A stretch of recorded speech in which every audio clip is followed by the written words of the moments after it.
اس میں تمام کو اکٹھا ہونا چاہیے. اس میں جماعتوں کا معاملہ نہیں ہے, یہ ہمارے بہن بھائیوں کا معاملہ ہے, ہمارے بچوں کا معاملہ ہے. یہ اس میں دیکھیں جو لوگ ہیں وہ کسی پارٹی کے نہیں ہیں, وہ پاکستان کے ہیں سب سے پہلے. تو اس کے لیے سب کو اکٹھے ہونا چاہیے اور ایک پیج پر ہونا چاہیے. دہشت گردی تو کوئی پارٹی نہیں نہ چاہتی, سب اس کے خلاف ہیں. یہ دہشت گردی کیوں ہوئی ہمیں دیکھنا چاہیے. افغانستان کے ساتھ جو ہم نے ان کو ادھر سے نکالا, اس کی کتنے ہم اثرات ہیں اور اس کو کیسے حل کیا جا سکتا ہے, کیسے اس کو ٹھیک کیا جا سکتا ہے. ٹھیک ہے ڈاکٹر صاحب, میں آپ کی جانب آؤں گا. آپ یہ فرمائیے کہ جب ہم بات کرتے ہیں بلوچستان کی, تو دیگر جو ہمارے علاقے ہیں ان سے مختلف صورتحال وہاں پر ہے, وہاں پر انسرجنسی ہے, فیکٹرز مختلف ہیں. تو آپ کیا سمجھتے ہیں کہ یہ اپنی نوعیت کا منفرد واقعہ ہے؟ ایسا واقعہ پہلے کبھی نہیں ہوا کہ کسی ٹرین کو ہائی جیک کر لیا گیا. کیا فیکٹرز اس کے پیچھے ہو سکتے ہیں اور دہشت گرد کیا مقاصد حاصل کرنا چاہتے ہیں اس سے؟ بسم اللہ الرحمن الرحیم. دیکھیں سب سے پہلے تو فوکس کرتے ہیں کہ کیا ہوا ہے اور ہونا کیا چاہیے تھا اور ہو کیا رہا ہے. ٹھیک. ایک تو ناظرین بھی یہ نوٹ فرما لیں کہ اس پوری صدی میں یعنی ایک سینچری میں کل واقعات اس ٹرین اغوا سے پہلے جو ٹرین اغوا کے ہوئے ہیں وہ صرف 5 ہیں پوری دنیا میں. یہ چھٹا واقعہ دنیا پہ جو ہے نا کرۂ ارض پر اس صدی میں ٹرین کے اغوا کرنے کا یہ چھٹا واقعہ ہوا ہے. اب اس 6 واقعات میں جو ہے نا ان 5 واقعات کے مقابلے میں اس واقعہ میں ایک بڑی حیرت انگیز جو ہے نا وہ فرق والی بات ہے. ان 5 واقعات میں جو اس سے پہلے رونما اس صدی میں ہو چکے ہیں 100 سالوں میں, ان میں مطالبات فوراً سامنے آ گئے ٹرین کے اغوا ہوتے ہی. اس لمحے تک کم از کم میرے علم میں کہیں بھی نہیں آیا کہ جی اگر کسی نے ٹرین اغوا کی ہے تو اس کے مطالبات کیا ہے. ہاں یہ پتہ چلتا رہا ہے مختلف یہ ذرائع سے, سوشل میڈیا کے, واٹس ایپ سے اور ایک دو جگہ سے لوگوں کے بیانات سے کہ جی وہاں اندر ٹرینز کے اندر لاشیں ہی لاشیں ہیں. بھائی وہ کیوں مارنا چاہتے ہیں؟ کیا یہ کوئی اے پی ایس ٹائپ کوئی اسی طرح کی واردات ہے کہ جیسے انہوں نے 150 بچوں کو ختم کر دیا اور ہم نے کہا جی انہوں نے بچوں نے قربانی دے دی, کیا اب بھی ہم اس کو قربانی کے طور پر دیکھ رہے ہیں اور ہمیں کوئی پتہ نہیں کہ کیونکہ یہ بہت ایک عجیب بات ہے کہ دہشت گرد ہیں, ٹرین انہوں نے اغوا کر لی, یہ مطالبہ ایک بھی نہیں رکھا. کیوں کرنا چاہتے ہیں اپنے کو؟ دوسری بات, یہ اب تقریباً 8-10 گھنٹے سے 12 گھنٹے سے یہ جو ہمارے قومی ٹی وی چینلز ہیں اور نجی ٹی وی چینلز پر بھی یہ ٹکر چل رہے ہیں کہ جی دہشت گرد جو ہیں وہ ملیا میٹ کر دیے گئے, جہنم واصل کر دیے گئے. جی تو بھائی آپ کو کتنے گھنٹے چاہیے ان کی شناخت کے لیے؟ کیا وہ لوگ پاکستانی تھے یا غیر ملکی تھے؟ بلوچستان سے تعلق تھا؟ اگر پاکستانی تھے تو ان کے گھر والوں تک آپ ابھی تک کیوں نہیں پہنچ سکے؟ اور ان کے گھر والے کیا کہتے ہیں کہ کیا ایسی بات بنی کہ ایک ان کا بیٹا جو ہے وہ اس طرح چل کے ہتھیار اٹھا کے ٹرین اغوا کرنے پہنچ گیا؟ دوسری ایک اور منظر یہاں میں پیش کرنا چاہتا ہوں. جی, گزشتہ 30 سے 40 یا 50 سال میں جو بھی فلمز اس موضوعات پر بن رہی ہیں, کوئی طیارہ ہائی جیک ہو گیا ہے یا کوئی اس طرح کا کوئی واقعہ ہو گیا ہے یا کوئی کسی بلڈنگ میں کسی مال میں کوئی ہاسٹیج بنا لی ہیں لوگوں نے, تو ہوتا کیا ہے اس وقت سب سے پہلے جو شکل دکھائی دینی چاہیے تھی وہ تو پرائم منسٹر صاحب کی, پھر وزیر اعلیٰ بلوچستان کی, پھر اس کے بعد وزیر داخلہ کی. اور وزیر اعلیٰ بلوچستان کے بارے میں جس وقت یہ ٹرین اغوا کی خبریں چل رہی ہیں وہ چیک تقسیم فرما رہے تھے کہ انہوں نے چیک تقسیم کرنے کی تقریب کو منسوخ کیا اور فوراً ایک اپنے کیپٹل میں جا کے جو ان کا کوئٹہ جو ان کا صدر مقام ہے وہاں پر جا کر کیوں نہیں ایک انہوں نے کنٹرول روم قائم کیا جس میں وہ اپنے کپڑے ساتھ لے کے آتے کہ میں یہیں رہوں گا جب تک کہ یہ معاملہ حل نہیں ہو جاتا. کیوں نہیں وہاں گورنر بلوچستان پہنچے؟ کیوں نہیں وہاں وزیر داخلہ وہاں پر گئے؟ کیوں نہیں ہم دیکھ سکے کہ ٹی وی پر وہ دیکھ رہے ہیں, مسلسل واچ کر رہے ہیں, ان کے پاس رپورٹس آ رہی ہیں. یہ جو نکات آپ نے اٹھائے ہیں بالکل ویلڈ ہیں اور اس کا جواب جب مانگا جاتا ہے تو وہ یہ ملتا ہے کہ معاملہ چونکہ بہت حساس ہے تو بہت پھونک پھونک کر قدم رکھتے ہیں.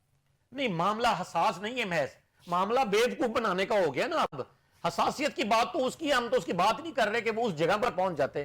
دیکھیں جنہوں نے اغوا کرنا تھا انہوں نے تو کر لیا اور کچھ جو عینی شاہدین ہیں ان کے مطابق وہاں لاشیں ہی لاشیں بکھری ہوئی ہیں.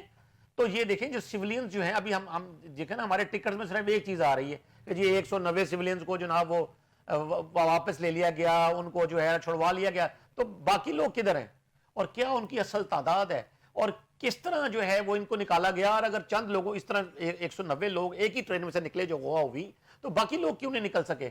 کیا ان کو انہوں نے دہشت گردوں نے مار دیا ہے یا وہ کوئی صورت؟ دیکھیں یہ ایسی پوائنٹس ہے, اس میں حساسیت کا تعلق آپ دیکھیں یہ ایسے ہی ہے جیسے ہم کہیں جی کہ ہم نے یہ اپنے دفتر کے ارد گرد قلعہ بنا لینا, چونکہ حالات بہت خراب ہیں ہم نے جناب تھانے کے ارد گرد جو ہے نا جی توپیں کھڑی کر دینی ہے اور اس کے اوپر ایک 4 منزلہ جو ہے نا اس پہ دیواریں کھڑی کر لینی ہے, اس کے آگے پھر دیواریں کھڑی کر لینی ہے, کیونکہ حالات بہت خراب ہیں.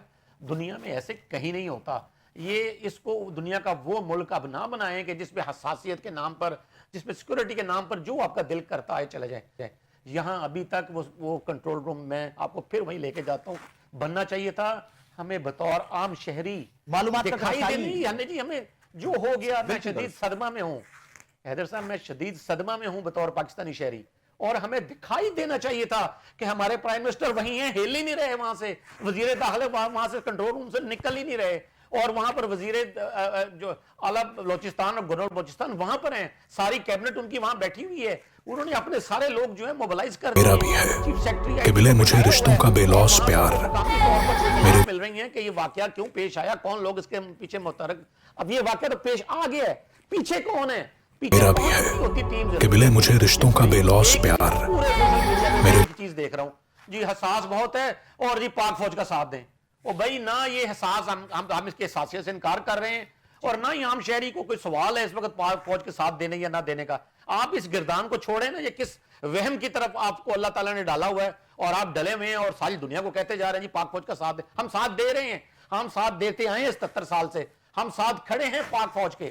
اس میں پلیز کوئی وہم نہ کریں. آپ بتائیں کہ کام کدھر ہے, کہاں سے اس کو اوریجن ہوا. یہ اگر یہ پتہ چل رہا ہے کہ سیٹلائٹ سے باہر سے آپریٹ ہو رہا ہے, تو اگلا کنیکشن نہیں مل رہا آپ کو. اور کیا آپ کو اتنے گھنٹے کافی نہیں اس کنیکشن تک پہنچنے کے لیے؟ اور کیا ان کی پاکستان میں اگر دیکھیں ہمارے نزدیک ان کی لاشیں آپ دکھائیں, ہمیں ان لاشوں سے کوئی دلچسپی نہیں ہے حیدر صاحب. ہمیں کوئی غرض نہیں ہے کہ یہ 30 لاشیں ہیں یا 32 دہشت گردوں کی لاشیں ہیں. ہم نے ان لاشوں کا اچار ڈالنا ہے. ہمیں تو کوئی زندہ بندہ چاہیے جو بتائے کہ ہاں جی اغوا کیا, اس کے کہنے پر کیا, جس نے پیسے دیے. ایک یہ جو محلے کی مسجد ہے نا حیدر صاحب, اس کا نظام فنڈ کے بغیر نہیں چلتا. تو یہ اتنی بڑی کاروائی کے لیے فنڈز کس نے, ہمیں تو وہ فنڈ دینے والا بندہ چاہیے. ہمیں یہ دہشت گردوں کی لاشیں نہیں چاہیے. جو نکات آپ نے اٹھائے ہیں, یہی نکات ایوان زیری میں قومی اسمبلی کے اجلاس میں عمر ایوب صاحب نے اٹھائے, اور ان کی تقریر میں نہ جانے وہ کون سا جادوئی لفظ تھا جو وہ کہتے تھے, اور نیشنل اسمبلی کا جو یوٹیوب چینل ہے اس کی سٹریمنگ پر بھی ایک بینر آ جاتا تھا, اور چند لمحوں کے لیے ان کی آواز اور ان کی تصویر غائب ہو جاتی تھی, وہ ہمیں دکھائی بھی نہیں دیتے تھے. تو رانا صاحب, میں آپ سے یہ جاننا چاہتا ہوں کہ آج جب یہ تقریر ہوئی عمر ایوب صاحب کی, تو اس کے بعد پاکستان مسلم لیگ نواز کے سوشل میڈیا کی طرف سے, اور شاید اسحاق ڈار صاحب کی میں نے دیکھی, تو آپ کی جماعت پر یہ الزام عائد کیا گیا کہ ایسے موقع پر کہ جب اتنا دل خراش واقعہ ہوا ہے, اس پر بھی سیکیورٹی اداروں کے خلاف پی ٹی آئی بات کر رہی ہے, اور شاید یہ ملک دشمن. اس کا جواب آپ کے پاس کیا ہے؟ دیکھیں جی, ہمارا اجلاس ختم ہوا ہے 5:30 بجے. میں پنجاب اسمبلی کے اجلاس میں تھا, تو میں ادھر سے آ رہا ہوں, تو وہاں پر تو حالات یہ تھے کہ ہمارے اپوزیشن لیڈر جو ہے ملک احمد بشیر صاحب, انہوں نے تقریر کی ہے, وہ آپ نکلوا کر دیکھ لیں. تو انہوں نے تو کہا کہ ہم اس وقت جو ہے ساتھ کھڑے ہیں, اور بڑے دکھ کی بات ہے, اور ان لوگوں کو جو ہے پتہ لگانا چاہیے, اور جو یہ ہو رہا ہے یہ پاکستان کے حالات خراب کرنے کی کوشش کر رہے ہیں, ایسا نہیں ہونا چاہیے. جو بھی اس میں پچھلی گورنمنٹ کا قصور ہے, اس سے پچھلی کا ان چیزوں کو بلا کر ہمیں صحیح راستے پر چلنا چاہیے, اور جیسا یہ ہے اور اس کی جتنی بھی مذمت کی جائے اس سے کم ہے. ٹھیک ہے ڈاکٹر صاحب, یہ بتائیں کہ سلمان اکرم راجہ صاحب نے گفتگو کی, اب کچھ دیر قبل ہی ان کی بانی پی ٹی آئی سے ملاقات ہوئی تھی, تو اس میں انہوں نے کہا کہ جو تمام تر اختلافات ہیں ان کو بھلا دینا چاہیے, ہمیں مل کر بیٹھنا چاہیے, اکٹھا ہونا چاہیے, اور پی ٹی آئی اس حوالے سے اپنا لاہ عمل دے گی, اور بہت اچھا لاہ عمل دے گی. آپ اس کو کتنا حوصلہ افزا سمجھتے ہیں؟ حیدر صاحب دیکھیں, پاکستان کا ہر لمحہ, پاکستان کے چپے چپے میں پھیلے ہوئے لوگ, پاکستان کا ہر ذرہ اس وقت متقاضی ہے کہ سب لوگ مل کر استحکام پاکستان کے لیے, استحکام معیشت کے لیے, استحکام ریاست کے لیے اکٹھے ہوں. لیکن یہاں غور یہ کرنا پڑے گا, یہاں جائزہ یہ لینا چاہیے میں بڑا سیریس انداز میں, یہ کوئی ایسے نشستن گفتن برخاستن پر مبنی نہیں ہونا چاہیے. روزانہ ہمیں جائزہ لینا چاہیے اور فیصلہ کرنا چاہیے کہ کون ایک پیج پر نہیں آنے دے رہا, ریاست کے اس اہم معاملات کو کون سلجھنے نہیں دے رہا ہے. اگر یہ میں کہوں یہاں پر کہ اس کو پی ٹی آئی بطور اپوزیشن نہیں سلجھنے دے رہی, تو یہ بالکل ہی غلط ہوگا, یہ جھوٹ ہوگا. میں بطور عام پاکستانی یہ جھوٹ نہیں بول سکتا, نہ یہ برداشت کر سکتا ہوں, نہ یہ چاہتا ہوں کہ کوئی اور لوگ اس جھوٹ کو بولیں. وہ تو دیوار سے لگی ہوئی جماعت ہے. آپ نے ان کے انتخابی نشان چھین لیے, عمران خان کو آپ نے پابند سلاسل رکھا ہوا ہے, ان سے ملاقات میں ان کی بہن کل فرما رہی تھی کہ 20 منٹ سے زیادہ اگر وقت گزر جائے تو سپاہی بدتمیزی کرنا شروع کر دیتے ہیں. ملاقاتیں آپ جیل میں ہونے نہیں دے رہے, وکالت نامے شعیب شاہین کہتے ہیں کہ آپ سائن نہیں ہونے دے رہے, اس کے بعد لیڈرز کے ساتھ ملاقاتیں نہیں ہو رہی. جو اگر وہ پس پردہ کوئی رابطہ ہونے لگ جاتا ہے اسٹیبلشمنٹ کے ساتھ جس میں یہ اپنا ہاتھ بڑھانا چاہتے ہیں, آپ اس پر تنقید کرتے ہیں. اگر یہ رابطہ نہ کریں تو آپ انہیں اینٹی پاکستان جماعت قرار دینا شروع کر دیتے ہیں. آپ مجھے بتائیں کہ یہ بیانیہ کس کا ہے اور یہ لوگ کون ہیں؟ اچھا یہ ذکر جو میں نے کیا کہ پی ایم ایل این کی جانب سے اس موقع پر کہ جب وہ حکومت میں ہیں, وزیر اعظم ان کا ہے, چیف ایگزیکٹو ہے وہ اس ملک کے, اور ان کا آفیشیل جو ٹویٹر ہینڈل ہے وہ پاکستان تحریک انصاف کے بارے میں کہہ رہا ہے کہ انہوں نے ملک دشمنی کر دی اور انہوں نے جو ہے وہ سیکیورٹی اداروں پر بات کر دی, حالانکہ اس میں بات جو ہے وہی تھی جس کا لب لباب آپ نے بیان کیا اپنی پہلی گفتگو. حیدر صاحب دیکھیں, اگر پھر ایک پیج کی بات نہ کی جائے نا, پھر معاشی استحکام کی بات نہ, جب تک سیاسی استحکام نہیں ہوگا معاشی استحکام نہیں آئے گا. ہمارے وزیر اعظم سے لے کے صدر پاکستان سے لے کے ہمارے تمام وزراء نے جو ٹی وی پر آتے ہیں انہوں نے یہ تسلیم کیا ہے کہ جی سیاسی استحکام چاہیے معاشی استحکام کے لیے. سارے کالم نگار لکھ کر تھک گئے ہیں کہ سیاسی استحکام چاہیے معاشی استحکام کے لیے. تو سیاسی استحکام کیا پی ٹی آئی کے ذمہ میں ہے اس وقت؟ کیا بال ان کے کورٹ میں ہے؟ جی نہیں, بال حکومت کے کورٹ میں ہے. حکومت کے ذمہ ہے سیاسی استحکام لے کے آنا, حکومت کے ذمہ ہے اس ساری صورتحال کو سلجھانا. قیادت کا کام کیا ہوتا ہے؟ مسائل حل کرنا یا مسائل کو الجھانا؟ قیادت کا کام کیا ہوتا ہے؟ ذمہ دارانہ رویے سے اپنا ذاتی نقصان کرتے ہوئے قومی فائدہ کرنا. قیادت کا کام کیا ہوتا ہے حیدر صاحب؟ قیادت کا کام ہوتا ہے کہ جو کام نہیں ہونے والے ہوتے ایک عام آدمی سے, وہ قیادت کیا کرتی ہے. وہ چیزیں جو کہ ایک قومی سطح پر ایک ٹاسک بن جاتے ہیں, قیادت وہ کیا کہاں ہے یہ لیڈرشپ؟ یہ لیڈرشپ جن کے ایک سپوکس پرسن خواجہ آصف صاحب ہیں, ایک سپوکس پرسن جناب عرفان صدیقی صاحب ہیں, دونوں انتہائی محترم ہیں, لیکن جب بھی وہ بات کرتے ہیں ایسے جیسے کوئی طنز کے گولے برسا رہے ہیں اور آگ کے نیزے چبو رہے ہیں. تو مجھے بتائیں کہ اس میں سیاسی استحکام آئے گا؟ کیا یہ قوم اس طرح ایک پیج پر آ سکے گی؟ کیا پی ٹی آئی کو ہر روز ایک دیوار کے نیچے دفن کرنے کی خواہش اور ان کو ملک دشمن قرار دینے کی خواہش, جس نے پاکستان کے پارلیمنٹ میں 80% نشستیں حاصل کی ہیں, اس کو ہیلے بہانوں سے, چلاکی اور مکاری سے, دو عملی سے اور ڈبل بیان بدل کے ان کو نیچے لگانے سے کیا یہ سیاسی استحکام آ جائے گا؟ کیا سارے لوگ ایک پیج پر آ جائیں گے؟ قطعی نہیں آئیں گے. اور آج پاکستان ایک بہت ہی خوفناک دوراہے پر ہے. میرا دل رو رہا ہے حیدر صاحب, میں آپ سے یہ الفاظ میرے پاس ہیں ہی نہیں. جو یہ ٹرین والا واقعہ ہوا ہے کہ یہ ایک ایک بندہ صدمہ میں ہے, سکتہ میں ہے کہ کیا پوری کی پوری ٹرین. ابھی تو یہ صورتحال سامنے جب آنی ہے کہ کتنے لوگوں بے گناہوں کو, عام پاکستانیوں کو انہوں نے گولیوں سے چھلنی کر دی ہے. تو یقین کریں کہ ہم ان ماؤں کے جن کے وہ بیٹے تھے یا جن کے وہ بھائی تھے یا جن کے سہاگ تھے, ہم بطور ریاست ان کو کیا جواب دیں گے؟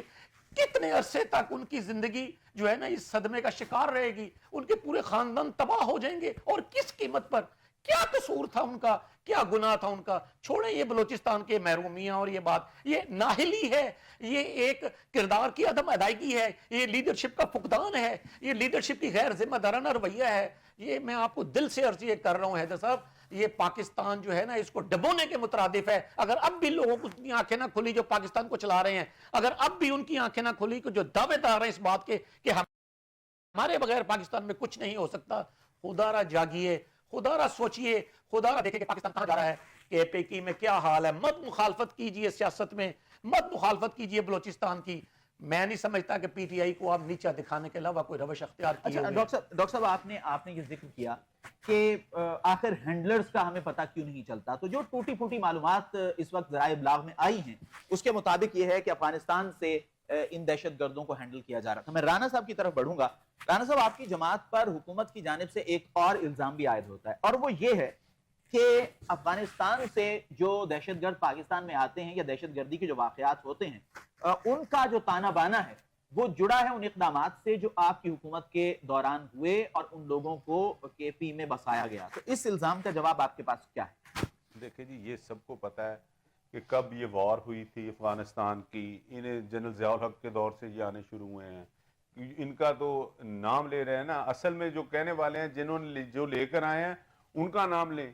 کون ہے وہ جو ان کو لے کر آئے تھے اس وقت؟ کون تھے جنہوں نے جنگ کا فائدہ اٹھایا, جنہوں نے امریکہ سے پیسے لیے؟ خواجہ آصف صاحب نے نام لیا ہے, ایک تو بانی پی ٹی آئی کا نام لیا, جنرل فیض حمید صاحب کا نام لیا اور جنرل باجوہ کا نام لیا. سر دیکھیں انہوں نے اصل میں جو یہ آئے ان سے پہلے کے ہیں، یہ جو ہیں ضیاء الحق کے دور سے آئے ہوئے ہیں، اصل نام وہ نہیں لے رہے کیونکہ وہی سیاست میں لے کر آئے تھے. یہ ہوتی ہے امریکی فوج کے افغانستان سے انخلا کے بعد کی. اس کے بعد تو انہوں نے سارے لوگ نکال دیے جو 20-30 سال کے آئے تھے، جن کی ادھر پراپرٹیاں تھیں، جن کی ملیں تھیں، ان تمام لوگوں کو انہوں نے ادھر سے بسوں میں ٹرکوں میں لے جا کر ان کو سب کو چھوڑ آئے تھے. یہ ایک آپریشن ہوا تھا، انہوں نے سب نے ان کو در بدر کر دیا تھا. یہ 3 سال میں حکومت میں ہے.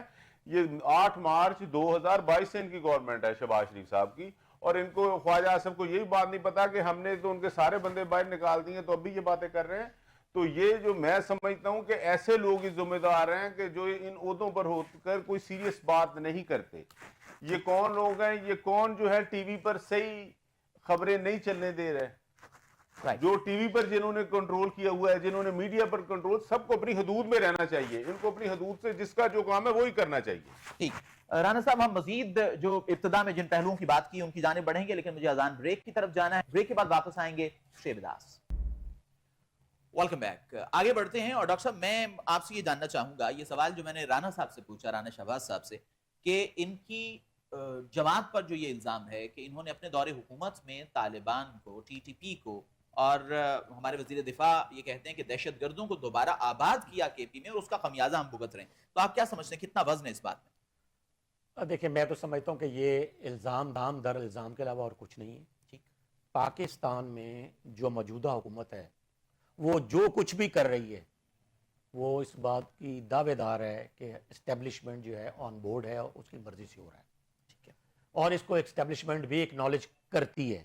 اسی طرح جو پچھلی حکومت تھی، خواہ وہ عمران خان کی تھی، اس میں بھی یہی تھا کہ جو اسٹیبلشمنٹ تھی اس وقت کی، اس وقت بھی جو بھی پاکستانی حکومت نے فیصلے کیے، اسٹیبلشمنٹ نے اس کو ایکنالج کیا کہ ہم آن بورڈ ہیں. بالخصوص جو اس وقت دوسری مرتبہ ان کو ایکسٹینشن دی گئی، دوبارہ ایک دفعہ انہیں چیف آف آرمی اسٹاف بننے کا موقع دیا گیا جنرل باجوہ صاحب کا. تو یہ ثابت ہوتا ہے کہ گورنمنٹ اور اسٹیبلشمنٹ ایک پیج پر تھے. اس میں ایک کام ہوا ہے یا 101 کام ہوئے ہیں، وہ سارے حکومت پاکستان کا جو اس وقت کی جو حکومت تھی اس کی مرضی کے مطابق ہوئے ہیں. اگر اس میں کوئی چیز غلط ہوئی ہے تب اس وقت کی اسٹیبلشمنٹ ذمہ دار تھی، اور اس میں جو موجودہ ہمارے محترم آرمی چیف ہیں اس وقت وہ بھی آرمی چیف میں ایک بہت بڑے عہدہ پر تھے. تو سارے لوگ آن بورڈ تھے. اس کو ایسے نہیں کہا جا سکتا کہ جی وہ جو فیصلے کیے گئے وہ غلط کیے گئے یا صحیح کیے گئے. ہاں یہ میں سمجھتا ہوں کہ اگر مان لیتے ہیں جی، ہم یہ تصور کر لیتے ہیں کہ جی کچھ لوگ ان کے کہنے پر بسائے گئے یہاں پر، تو کیا ان کا ڈیٹا بنانا اس وقت کی حکومتوں کا، سول حکومتوں کا بھی کام نہیں تھا؟ کیا وہاں ملٹری انٹیلیجنس اور دوسرے ادارے جتنے بھی ہمارے، ان کا کام نہیں تھا کہ ان کا سارا جو ڈیٹا ہے وہ کمپلیٹ ہوتا، ان کے سارا حدود کا پتہ ہوتا؟ اور یاد رکھیے گا کہ دنیا میں جب کسی شخص کا آپ انگوٹھے لگوا کے ڈیٹا مکمل کر لیتے ہیں، اس کو کوئی آئی ڈی دے دیتے ہیں، اس کے لیے کوئی اس کا ریکارڈ بن جاتا ہے، کچھ نہیں ہو سکتا. 30 منٹس میں ٹریس ہو سکتا ہے. وہ یہ دنیا کہاں سے کہاں پہنچ چکی ہے. یہ فرسودہ، یہی تو معاملہ ہے. ہمارے جو سیاستدان ہیں، جو ہماری قیادت ہے، وہ جو دنیا کے 190 ممالک ہیں ان کو چھوڑ بیٹھے ہیں، اور جو یہ آخری 4 ممالک، بلکہ میں شاید پاکستان آخری درجے پر ہی پہنچا بیٹھا ہے، جو آخری 4 ممالک ہیں یہ اس کے اندر ایک تصوراتی زندگی میں زندہ ہے. اور یہی وجہ ہے کہ انہیں سوشل میڈیا بھی برا لگتا ہے. یہی وجہ ہے کہ انہیں دنیا کی ہر وہ جدید چیز کہ جس سے کوئی بہتری ہونی ہے، جس سے ترقی ملنی ہے، انہیں وہ چبھتی ہے. انہیں وہ مافیاز کے خلاف کوئی ایکشن کرنا ہو تو بہت مسائل آڑے آ جاتے ہیں. انہیں اگر کوئی مفاد کنندگان کے خلاف کوئی اصولی فیصلہ کرنا پڑے تو بہت دباؤ آ جاتا ہے. اس کی وجہ یہی ہے کہ یہ عصر حاضر میں زندہ ہی نہیں ہے. یہ سمجھ ہی نہیں رہے کہ جمہوریت کس چیز کا نام ہے. یہ سمجھ ہی نہیں رہے کہ ایک عام آدمی کی زندگی کی قیمت اتنی ہی ہے جتنی وزیر اعظم کی زندگی کی قیمت ہوتی ہے. دنیا کے دوسرے ملکوں میں، پاکستان میں تو نہیں ہے. تو یہ چیزیں، ایسے تصورات ہمارے ہاں ناپید اسی وجہ سے ہیں کہ جو ہماری موجودہ قیادت ہے، اس میں انکلوڈنگ اپوزیشن بھی میں سمجھ لیں. ٹھیک ہے ڈاکٹر صاحب، آپ نے جمہوریت کی بات کر دی، تو اس پر کچھ چیزیں ہیں کہ جو میں بیان کرنا چاہوں گا. گزشتہ روز اجلاس ہوا سینٹ کا، اور یہ پارلیمانی سال کا آخری اجلاس تھا. تو اس میں اپوزیشن کی جانب سے بہت سارے نکات اٹھائے گئے.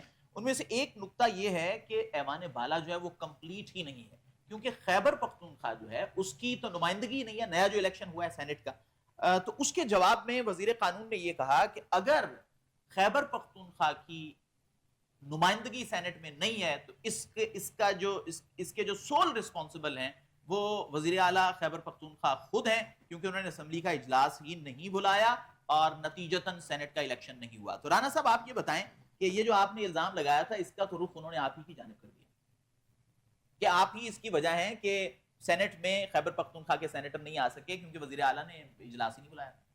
نہیں جی، نہیں ایسی بات نہیں ہے. اصل میں انہوں نے جو خواتین کی جو نشستیں تھیں نا جی، وہ وہاں سے پارٹی جیتی ہوئی جو ہے وہ پی ٹی آئی ہے، تو نون لیگ کی سیٹ ایک نہیں ہے، تو وہ ساری سیٹیں ان کو دے رہے ہیں، پیپلز پارٹی کو، نون لیگ کو، اور یہ سینیٹر ان کے بنوانے کی. اور سپریم کورٹ کا فیصلہ آ گیا 8 ججوں کا، یہ اب بھی سیٹیں نہیں دے رہے.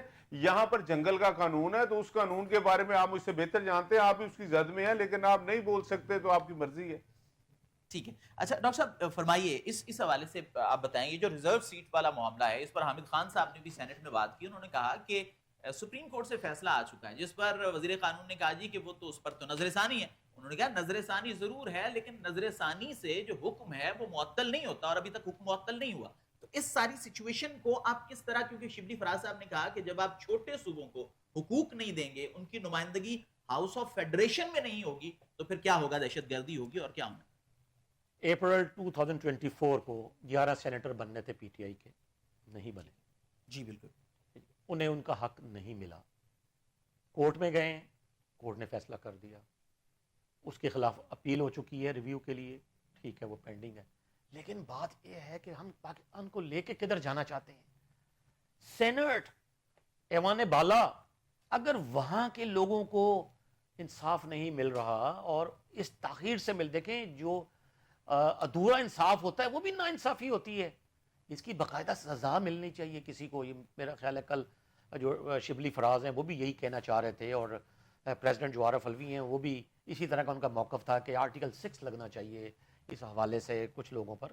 تو میں یہ کہتا ہوں کہ چلیں آرٹیکل 6 نہیں لگنا تو کم از کم ان کو اس ایک نااہلی پر یا اس ایک قسم کی بے اصولی اور ایک انتہائی بڑے درجے کی بے ضابطگی پر سزا تو ملنی چاہیے. کوئی اس کا ذکر ہی نہیں ہے. ہمارے ہاں یہ بہت بڑا ایک مسئلہ آ چکا ہے پاکستان میں، اور جو کہ آڑے آ رہا ہے پاکستان کی ترقی میں بھی، وہ یہی ہے کہ جو اشرافیہ ہے اس کا آپ بوقت اقتدار کوئی مواخذہ یا احتساب نہیں کر سکتے. اور دوسری بات جی میں آپ سے یہاں یہ عرض کرنا چاہتا ہوں کہ پاکستان کے یہ مسائل جو ہے نا، چاہے جس میں انکلوڈنگ دہشت گردی بھی شامل ہے، جس میں آپ کی یہ جو ہے وہ عدلیہ کی جو نیچے لوئر سٹینڈنگ پرفارمنس ہے وہ شامل ہے، آپ کی اکانومی کے ایشوز ہیں، ان سب کے پیچھے ایک چیز ہے، وہ ہے جعلی مقدمات. آپ ضرور ابھی ٹی وی پہ کلپس نکال سکتے ہیں کہ جس میں رانا ثناء اللہ نے اور جناب خواجہ آصف صاحب نے بالکل یہ کہا کہ اگر جی وہ عمران خان اگر باہر آ جاتا جی پھر تو ہم گئے اندر، پھر تو ہم پھنس جائیں گے. کیونکہ انہیں یقین ہے کہ جس طرح کے غلط اور یہ طریقے سے یہ مقدمات اور جعلی مقدمات رانا صاحب پر 150-200 مقدمے اب بنے ہوئے ہیں، کل کو یہ ہمارے ہاں یہ ہمارے اوپر بھی بن جائیں گے. رانا صاحب پر تو خود جعلی مقدمہ بنا تھا. حیدر صاحب آپ بالکل درست کر رہے ہیں. تو لیکن یہ مجھے بتائیے کہ کیا یہ پھر ایک امپورٹنٹ مسئلہ نہیں ہے؟ کیا سب سے پہلے اس کو حل کرنا ضروری نہیں ہے تاکہ یہ کم از کم خدشات ان کو اگلی اپوزیشن دیکھیں نا، حکومت تو 100 سال تو کسی کی بھی نہیں رہ سکتی، تو انہیں خدشہ تو ختم ہو جائے نا جی کہ یہ بے انصافی کا جو ایک دروازہ کھلا ہوا ہے ایک زیادتیوں کا، ہم اس کو بند کر رہے ہیں. تو اس کی طرف تو ایک قدم بھی کسی نے ابھی تک میں تو یہ دیکھ رہا ہوں کہ یہ ابھی سینٹ کا کہہ رہے جی 1 سال ہے 115 گھنٹے اس پہ اجلاس ہونا ہوتا ہے. کہاں پہ اجلاس ہوا؟ کتنی 13 14 یا 15 شاید وہ ایک پیش ہوئی قرار دادیں، اور میں تو اس کے علاوہ کچھ دیکھ نہیں سکا پورے سال میں. تو کہاں یہ جعلی مقدمات کے بارے میں یہ بات چھوڑ دیں آپ، یہ پی ٹی آئی کے مقدمات میں اس کی بات نہیں کر رہا. میں یہ بات کر رہا ہوں کہ اوورآل پاکستان میں یہ ہونا نہیں چاہیے. یہ 2025 ہے، قرۂ ارض پر آج آپ ایک چیز کرتے ہیں اگلے سیکنڈ میں وہ آن ایئر ہوتی ہے. چینلز پہ نہ ہو تو سوشل میڈیا پر ہوتی ہے، فیس بک، ٹویٹر، انسٹاگرام اور یہ سارے جو ٹولز ہیں، ٹک ٹاک، یہ بھرے ہوئے ہیں سارے انفارمیشن سے. بتا دیتے ہیں جی یہ ہو گیا ہے، آپ جتنا چاہے چھپانا چاہے چھپا لیں، چیز نہیں پتہ لگے گا اگلے دن پتہ چل جاتی ہے، لوگ بتا دیتے ہیں. تو ہم کس خول میں خود کو بند کیے ہوئے ہیں؟ ہم کیوں؟ میں تو حیران ہو رہا ہوتا ہوں پڑھ کے یہ خبریں کہ جی وہ مقدمات کی فہرست کے لیے ہائی کورٹ سے جا کے استدعا کی کہ مجھے بتائیں. یہ از دس اے سسٹم؟ اس کو سسٹم کہتے ہیں. اس سے ہم ترقی کے دعوے کا کیا ایسے ممکن ہے کہ معاشی ترقی ہو سکے اس طرح کے سسٹم میں؟ کیا ممکن ہے کہ اس طرح کے سسٹم میں سیاسی استحکام آ سکے؟ کیا یہ ممکن ہے کہ لوگ یہاں سے ہجرت کی خواہش تبدیل کر دیں اس طرح کے سسٹم کے ہوتے ہوئے؟ یہ ایک جابرانہ غلط سسٹم ہے جس کے ڈانڈے Indian colonial system I C S سے ملتے ہیں. اس کو بند ہونا چاہیے. یہ غلط ہو رہا ہے کہ آج جو حکومت میں ہے, جو اقتدار میں ہے, اس کے اوپر کوئی مقدمہ نہیں ہوگا, اس کی کسی غلطی کا مواخذہ نہیں ہوگا, اس کو کبھی پوچھا نہیں جائے گا. جو ہی وہ اقتدار سے باہر ہوتے ہیں اور درجنوں مقدمات بنا دیتے ہیں, وہی ادارے ہوتے ہیں. اچھا رانا صاحب, کل جو اجلاس ہوا ایوان بالا کا, تو اس میں شبلی فراز صاحب نے کہا کہ پیپلز پارٹی جو ہے ہم اس کے ساتھ ہیں جو پنجاب میں 6 نہریں نکالنے کا معاملہ ہے, لیکن پیپلز پارٹی کو بھی, انہوں نے جو لفظ استعمال کیا ظاہر ہے وہ میں نہیں کر سکتا, انہوں نے کہا پیپلز پارٹی کو بھی ہمارے ساتھ اس خیبر پختونخوا کے سینیٹرز کے معاملے پر ہونا چاہیے. تو کیا ہم پیپلز پارٹی اور پاکستان تحریک انصاف کے درمیان کوئی ورکنگ ریلیشن شپ دیکھ رہے ہیں آنے والے وقت میں؟ نہیں, کوئی ورکنگ ریلیشن شپ نہیں ہے. یہ تو آپ سینٹ کی بات کر رہے ہیں. پنجاب اسمبلی کے اندر ان کے کل ایک چانگ صاحب ہیں, رحیم یار خان سے ایم پی اے, اس کے قصے زد و عام ہے. جس طریقے سے وہ رویا ہے, جس طریقے سے اس نے کچے کے ڈاکوؤں کی بات کی, جس طریقے سے انہوں نے کہا جی کہ سارا جو زمینیں اس پر پولیس نے قبضے کروائے ہوئے ہیں, پولیس نے ہزار ایکڑ لوگوں کے کھائے ہوئے ہیں, پولیس نے ڈاکو بنائے ہوئے ہیں, پولیس پر جس طرح اس نے الزامات لگائے, اور جس طرح اس نے کہا جی کہ ہمیں تو خطرہ ہی زیادہ پولیس سے ہے, تو پولیس نے ہمارے 3 لوگ اٹھا لیے اور ان سے تاوان مانگ رہے ہیں, ایسا ہو رہا ہے. تو یہ تو کوئی جنگل کے قانون کی بات کر رہے ہیں. لیکن پیپلز پارٹی اور نون لیگ آپس میں ان کا اشتراک ہے, لیکن وہی اپنی حکومت پر الزام لگا رہی. اچھا ٹھیک ہے ڈاکٹر صاحب, اس پہ بھی ایک چیز ہے, اور وہ بھی اتفاق سے ایوان بالا سے بھی ہے کہ چیئرمین سینٹ کچھ دن آئے نہیں, انہوں نے اجلاس کی صدارت نہیں کی, اور وجہ یہ تھی کہ انہوں نے پی ٹی آئی کے ایک سینیٹر کے پروڈکشن آرڈرز جاری کیے تھے, لیکن وہ طویل عرصے سے انہیں نہیں لایا جا رہا سینٹ میں. لیکن پھر وہ آ گئے, اور انہوں نے اس اجلاس میں یہ بھی کہا کہ اگر مجھ پر جو مقدمہ تھا, اگر اس میں مجھے بٹھا لیا جاتا تو میرے پروڈکشن آرڈر کون جاری کرتا. تو اس صورتحال کو آپ کس نظر سے دیکھ رہے ہیں کہ چیئرمین سینٹ نے پھر معاملہ جو ہے وہ پریویلیج کمیٹی کو بھجوا دیا, جس پر کامران مرتضیٰ صاحب نے کہا کہ دیکھیں کسی ممبر کا کوئی پریویلیج یہاں پہ افیکٹ نہیں ہوا, آپ اس سینٹ کے کسٹوڈین ہیں, آپ کی کمانڈ وائلیٹ ہوئی ہے, تو اب آپ پریویلیج کمیٹی کو کیوں بھجوا رہے ہیں؟ جی بالکل ہے, اور یہ بڑا ہی افسوسناک ہے. میں تو اس کو بڑا مایوس کن ان کی ایک کارکردگی سمجھ رہا ہوں کہ انہوں نے واللہ عالم ان پر کتنی مسئلیتوں کے بوجھ ہیں کہ وہ یہ کر نہیں پا رہے, وگرنہ انہیں چاہیے تھا کہ بطور چیئرمین سینٹ جو ان کی ایک ڈیوٹی تھی اس کو پورا کرتے, قومی مسئلہ سمجھ کے اس کو حل کرتے. وہ دیکھتے کہ میں آج چیئرمین سینٹ ہوں تو کل نہیں ہوں گا, وہ یہ نہ سوچتے کہ میں آج کے دن اپنے آپ کو بچا لوں. وہ اس چیز کو دیکھتے اور اس کو یقینی بناتے, اور جو ان کے پروڈکشن آرڈر تھے اس پر عمل درآمد 100% ہونا چاہیے تھا, اور جنہوں نے نہیں کیا ان کے خلاف انہیں قرار واقعی ایک کارروائی کرنا چاہیے. اگر انہیں کسی طرح کی جو افسر شاہی تھی, اگر اسے کوئی کسی طرح کی سیاسی دباؤ کا یا سیاسی پریشر کا سامنا تھا, تو اس کو باقاعدہ آن ریکارڈ لایا جائے, پھر بھی ان کے خلاف افسر شاہی کے خلاف کارروائی کی جائے, تاکہ کل کو افسر شاہی بتا سکے اپنے سیاسی پریشر والوں کو کہ جی دیکھیں یہ تو اس طرح ہو جاتا ہے تو آئی ایم سوری, میں اس کو وائلیٹ نہیں کروں گا. دیکھیں ریاستیں تباہ ہو جاتی, بلکہ ہو چکی ہے جب ہم اصولی طور پہ چیز نہیں کرتے, ہم 2 عملی کا شکار ہوتے ہیں. جب ہم غلط روایات کو جو ہے نا اپنا لیتے ہیں, اس کو کہتے ہیں جی یہ تو ہوتا ہے, یہ تو چلتا ہے. پاکستان اس وقت جو چل رہا ہے نا وہ سارے یہ تو چلتا ہے جی, یہ ہے غلط, مانتے نہیں, جانتے سب ہیں, لیکن یہ بہت خطرناک صورتحال ہے. اس سے ہمارے نوجوان جو ہے نا وہ انتہائی سے بددل ہو رہے ہیں. اور ابھی آپ نہر کی ایک بات کر رہے تھے, آپ کے ساتھ میں نے گزشتہ ایک پروگرام کیا تھا نہروں کے حوالے سے, اور میں نے آپ سے یہ عرض کیا تھا کہ یہ نہ ہو پھر, کیونکہ پروگرام تو جو وہ گرین پاکستان ہے وہ بھی ایک بڑا زبردست پروگرام ہے, اس کی بہتر پروگرام ہونے کے میں کوئی شبہ نہیں ہے. میں نے تو آپ کو پچھلے پروگرام آپ نکال لیں واضح طور پہ یہ کہا تھا, لیکن میں نے یہ کہا تھا کہ جس طرح کالا باغ ڈیم کو کسی اشاروں پر اس طرح ایک جو ہے نا متنازع بنا دیا گیا, تو اس پروجیکٹ کو بھی کہیں متنازع نہ بنا دیا جائے. اور یہ بھی مجھے اس کے کنفرمیشن ابھی شاید ہو جائے, تو یہ میں نے ابھی ایک سوشل میڈیا پر ایک چیز دیکھی ہے کہ جی پرائم منسٹر اور جو محترم بلاول بھٹو ہیں ان کی ملاقات ہوئی ہے, اور انہوں نے 9 ارب روپے جو ہے نا 900 کروڑ روپیہ جو ان کے صوابدادی فنڈ میں ان کو دے دیا ہے. تو آپ مجھے بتائیں کہ یہ کہاں گئی نہریں اور کہاں گیا نہری مسئلہ, اور کس طرح کا یہ کیا ہو رہا ہے, یہ کیوں ہو رہا ہے ایسا, کیوں اس طرح کے ان کو یہ جو عوامی اگر رقوم ہے تو ان کو اس طرح صوابدیدی فنڈز پر دینا کہاں کی ایک کوئی اصولی سیاست ہے, یا لیکن یہ انویریفائیڈ ہے.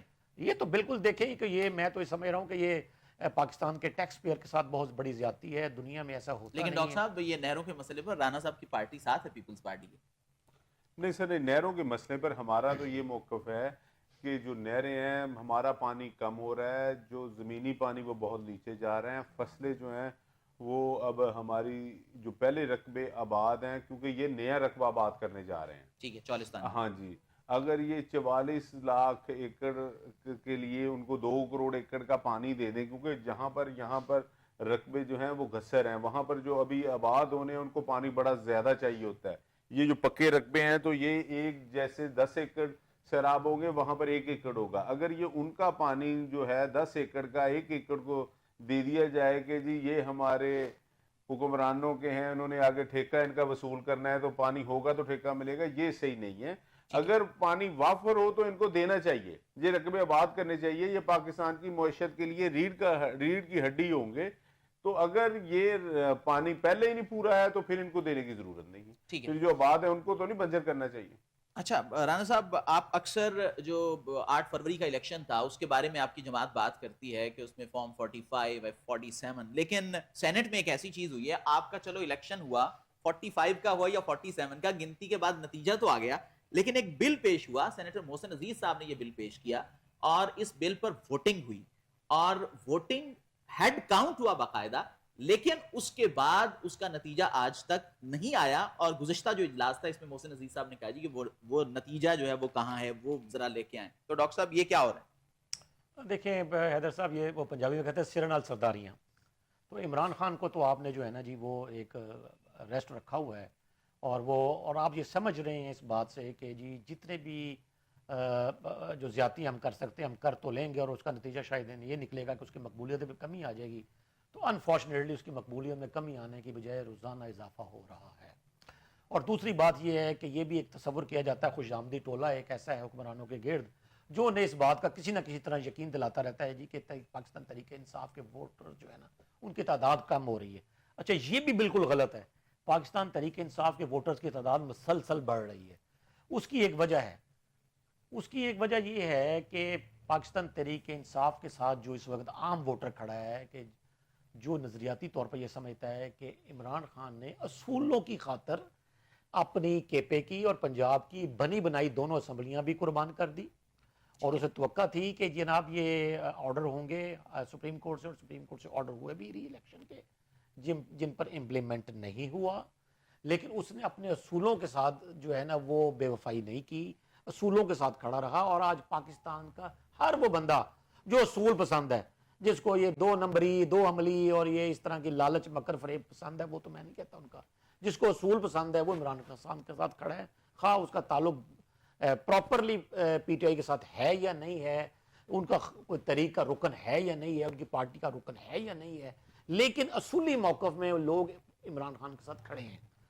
اب یہ جو ہے اس وقت خوش آمدی ٹولہ کسی صورت بھی جو ہے نا وہ یہ ہونے نہیں دے رہا، حکمرانوں کو پتہ نہیں چلنے دے رہا کہ جی یہ لوگ عمران خان کی حمایت میں زیادہ ان کی تعداد بڑھ رہی ہے، مقبول میں اضافہ ہو رہا ہے یا کمی ہو رہی ہے. ٹھیک ہے ڈاکٹر صاحب، پروگرام کا وقت ختم ہونے کو ہے، 1-2 منٹ ہی ہیں، تو میں رانا صاحب سے بالکل مختصر یہ جواب چاہوں گا کہ دیکھیں پنجاب حکومت کی جو کارکردگی ہے اس کی تو اخبارات کے صفحے بھی تاب نہیں لا رہے. گاؤں میں انہوں نے ستھرا پنجاب شروع کر دیا ہے، تو آپ وائٹ پیپر لانے جا رہے ہیں، آپ کو کیا اعتراض ہے ان سارے پروجیکٹس؟ دیکھیں جی یہ تو آپ نے اس کے لیے تو آپ مجھے 1 دن بھی دے دو کم ہے، تو آپ نے 2 منٹ دیے، تو اس میں یہی کہوں گا یہ ستھرا پنجاب جو ہے نا یہ بہت بڑا فراڈ ہے. یہ آپ کو پتہ لگے گا کہ یہ جی گورنمنٹ جو ہے 100 ارب روپے میں جھاڑو پھیر گئی ہے، اس کا کوئی آرڈر نہیں ہوگا جی ہم نے صفائی کی ہے جی مٹی اڑا دی ہے تو 100 ارب ہم نے لے لی ہیں، ہم نے پیسے دے دیے. تو آپ کے حلقے میں بھی یہ ہے؟ ہمارے حلقے میں بتاتا ہوں، پچھلے ماہ ایک چیک آیا تھا 8 کروڑ کا، اس ماہ ایک چیک آیا 6 کروڑ کا.